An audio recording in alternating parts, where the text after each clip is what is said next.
Well, happy Easter, everyone, and I hope you're having some wonderful time with your family. In this video, you're going to want to stay tuned and watch the whole video because the first part of this video, I'm going to talk about how the market is being affected in all of Canada. And as you know, there is a lot going on right now. We have conflict in the Middle East. How is that affecting real estate? How is it affecting it in Alberta?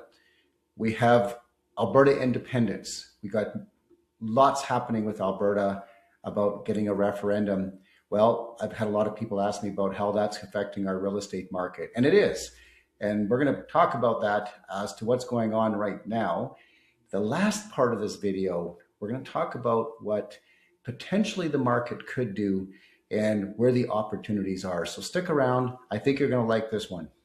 All right, well, let's just kick things off with this news headline that came out from the chief economist for the TD Bank. And it says, of course, the TD slashes the housing market forecast for 2026, now sees sales and prices falling. I just want to make sure you understand that that's a prediction that an economist is making for all of Canada. And just a reminder that real estate is very local. You know, what happens in Toronto isn't necessarily what happens in Calgary or Edmonton. And I have to say that because so many people watch these news headlines and they try to make some decisions on it. And furthermore, take it from someone like me who's been doing this business for a very long time. These chief economists can also be wrong.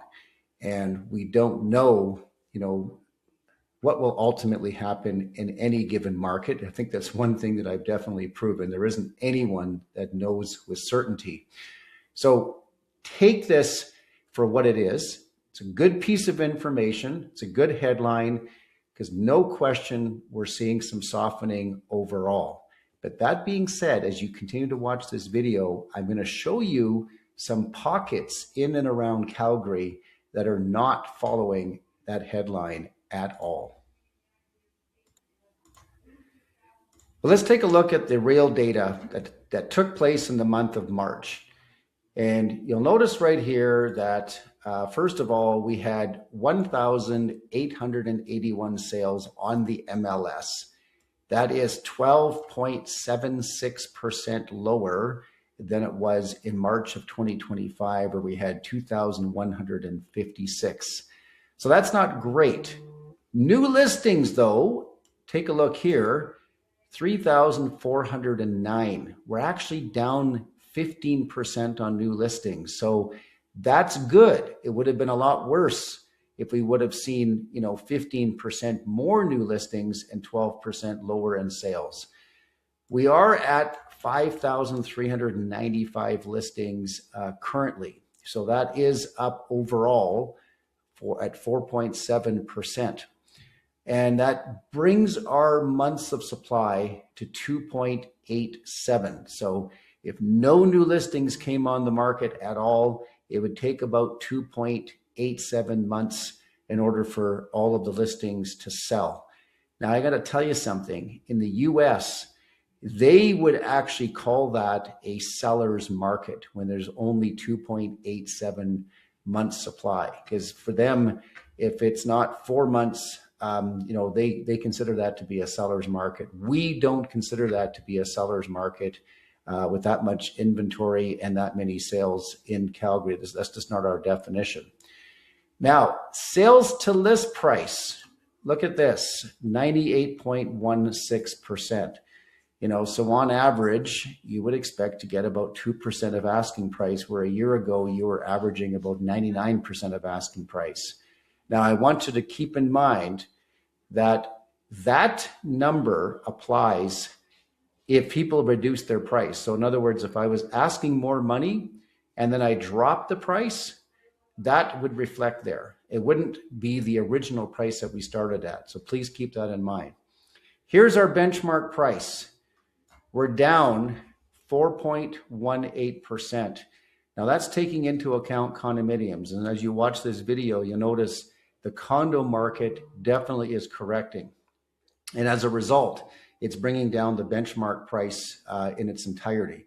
Our average price is sitting at 641, which is up, but I don't like to really use the average price too much because all you really need is a number of homes that are more expensive to sell, and that brings up the average price. So the benchmark price is more an indicative of the overall market. But again, remember, please remember this. Real estate's local, every community is a little different, and every one of the products are a little bit different. Okay, so let's have a little deeper look at the different products here. You'll notice March of 2025 for detached houses, we sold 1,034, and this year 982. So we're down about 5%.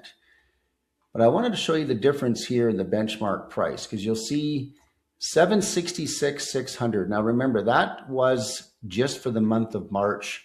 Last year, or this year, we're at 741, 300. So if you look at year to date, 758,100 is where we were at the end of March year to date last year. And this year we're at 733. So March of 2026, we're down 3.3%. And year to date, we're down about 3.28%. So you can see that there is some softening overall. Now, let me tell you where that's happening. It's happening mainly in areas that are competing with new construction. And we're seeing this trend. I mentioned it last month. It's probably going to continue into next month. But if you live in a community where you're competing with builders building new construction, they have got more aggressive on their pricing, and it has caused some of the softening. But if you do live in a community where you're not competing with new construction, your community has probably held up quite well. And in some communities, they've even rising in value even this year. This is why real estate is so local, and you have to be very, very careful when it comes to pricing and know what you're dealing with. Now, apartments. Last year in March, we sold 539. This year, unfortunately, only 384 sold. That's down 28%, and that is significant. So year to date, we are at 1,000 condominiums compared to year to date last year at 1,382. So that's a 27.42% drop in demand. And that's not great, because if you notice, even there was a news report that just came out, and it said that apartment condominiums, we have levels of inventory that are around 2008 levels. So this is not great for condominiums if you're selling your condominium. It is certainly a pretty darn good opportunity if you're buying them. Although when you're buying them, a lot of times people say to me, well, maybe I should wait if the market will keep going down. Well, it might. Who knows? But I'm going to tell you, it's really hard to predict these things. You just never really know where the bottom is, and you never know until about 6 months later. If you look at the benchmark price right here of March of 25, we were at 331. We are now at 300, and that's down 9.27% for, comparing it to March of last year. Overall, we're at 300,033, which is down 8.77%. So if you are selling your condo, you absolutely have to be aggressively priced. That's the only way you're going to be successful, is if you aggressively price your condo. You're just dealing with higher inventory levels and lower demand. And I know that's not great news, but that's just the way it is. And I recently, had a real heart-to-heart with a client that we were selling their condo. We had to rip the Band-Aid off. We were priced at $299. We weren't getting any action at all. We ripped the Band-Aid off and dropped it to $279, and we actually got it sold. But that was a little bit painful, because $20,000 drop on a $300,000 condo is really significant. It's obviously not as significant if you have $1 million property, but it's really significant if you have a $300,000 property. But that is what you're faced with, and there doesn't seem to be any end in sight.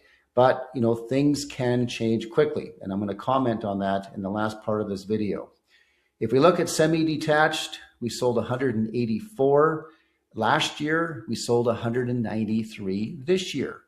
So for whatever reason, we're up 4.89%. And as far as the year goes, we're at 485, we're down 4.53% in volume. Price-wise, if you look at this month, we were at 686 for the benchmark. We were at 692 a year ago. So we're only down slightly at 0.85%. So the semi-detached are doing quite well, only down 0.78% for the whole year. Row houses, we sold 322 last month compared to 399 a year ago. That is significant, 19% drop. We're down 19.21% in volume so far this year with only 778 compared to 963. So that's going to have some softening because if we look at our benchmark price, a year ago we're at 451. This year we're at 423,900. It's a 6.2% drop, and we're about 5.46% down, and we're at 422,767 for the year. So there gives you a good indication of the different products that you can purchase or that you're selling. And you can see why there are opportunities. Now, let me just talk really quickly about the sellers. This is not all bad news. And I'm kind of reminding you again, even though I've said it probably 3 times in this video, real estate is local.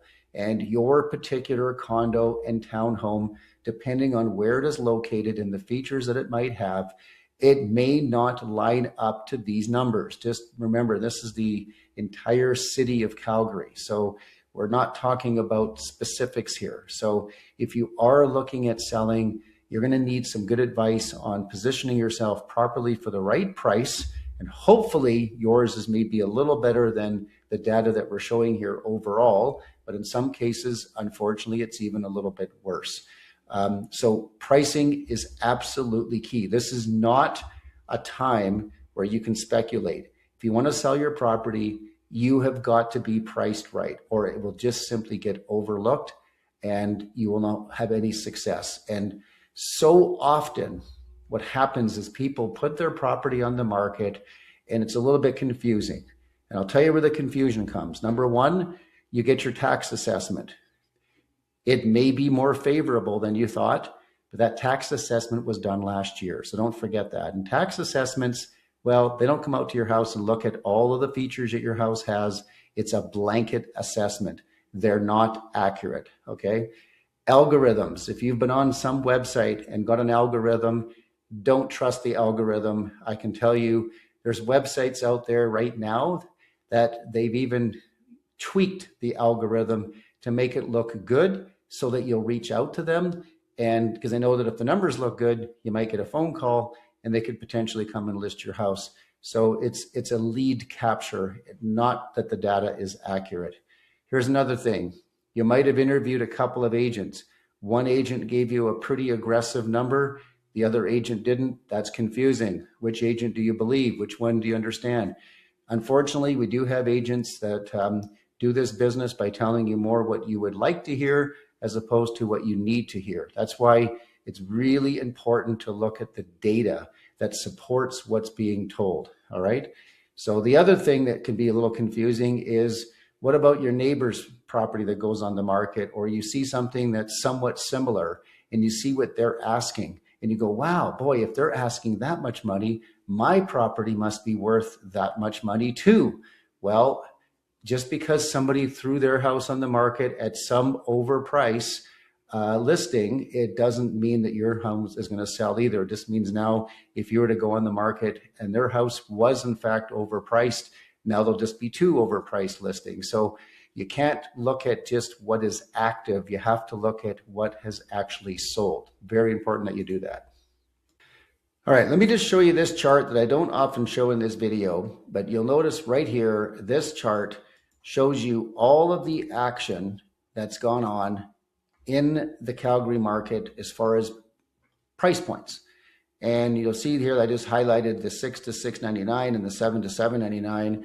And you can see that the 600 to 699 has the most active market in that price point. 700 to 800,000 has the second most highest demand in when it comes to price points. But you will notice that the red is 2026. And of course, the yellow is 2025 and the green is 2024. So you can see how that 24 was definitely the best year in the last couple of years, and that we have softened, since 2024. So you have to understand that that's just where we're at. It's softened. But here is the good news. The bottom has not fallen out of the bucket. This is some price correction, and this is relatively normal for markets. Markets can't go up in a straight line, and they generally don't go down in a straight line. They always seem to go up, they correct, they go up, they correct. And we're definitely experiencing some of that right now. So that's why there are some opportunities in the market. Let's talk about opportunities. That's usually what people always want to know is, well, where are the opportunities?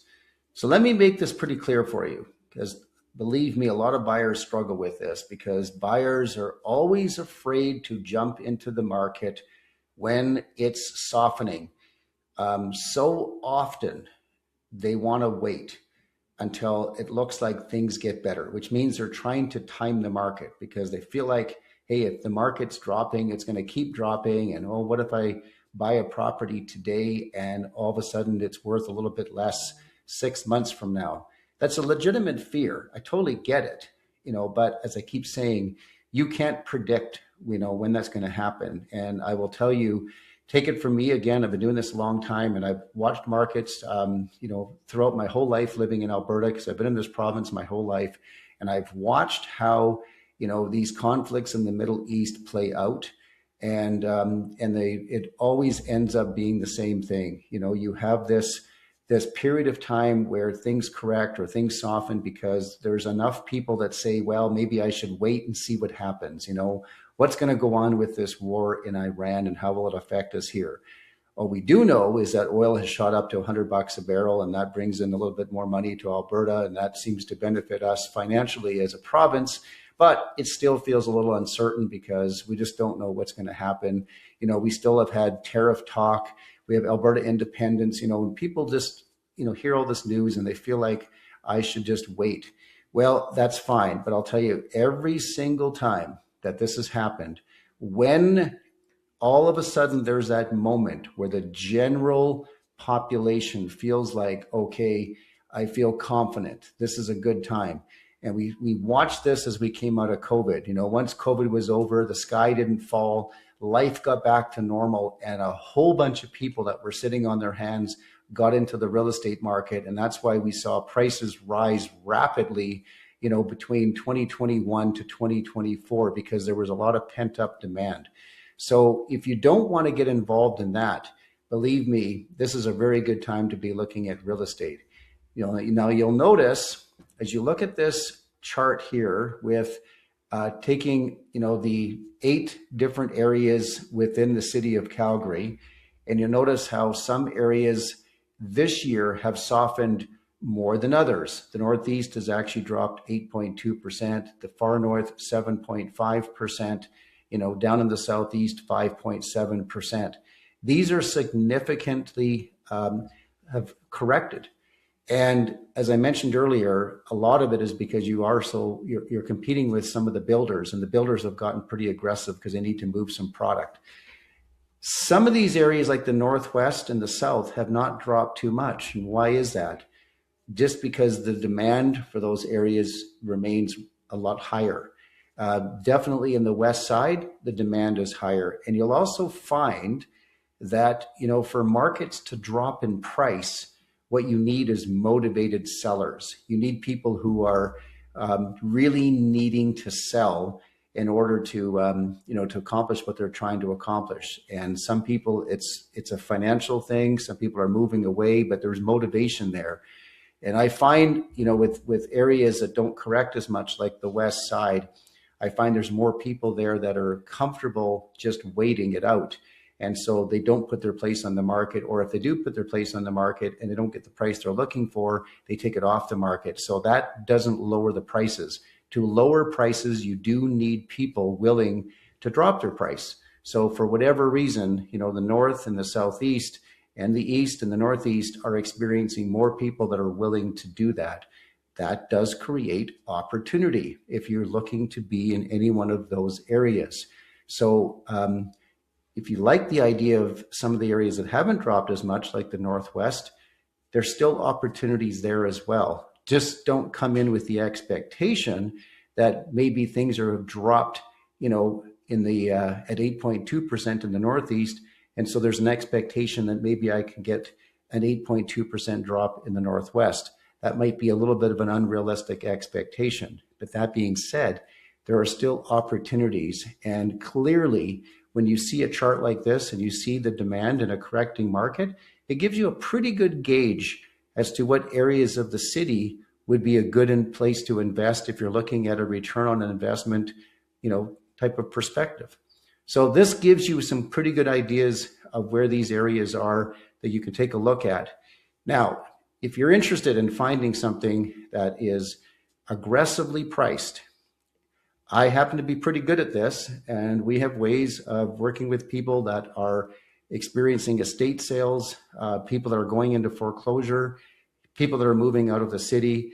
We do some marketing to target those people, because obviously those people need help, and they're looking for a quick sale. So we have access to some of those properties. Some of them are not on the market, or they haven't come on the market just yet. So just reach out to me and we'll help you out with that. Hopefully this video has been really helpful for you to get a pretty good gauge as to where those opportunities are. And as I always mention in this video, you know, just reach out to me anytime with questions. Send me a text, send me an email, whatever way you like to communicate.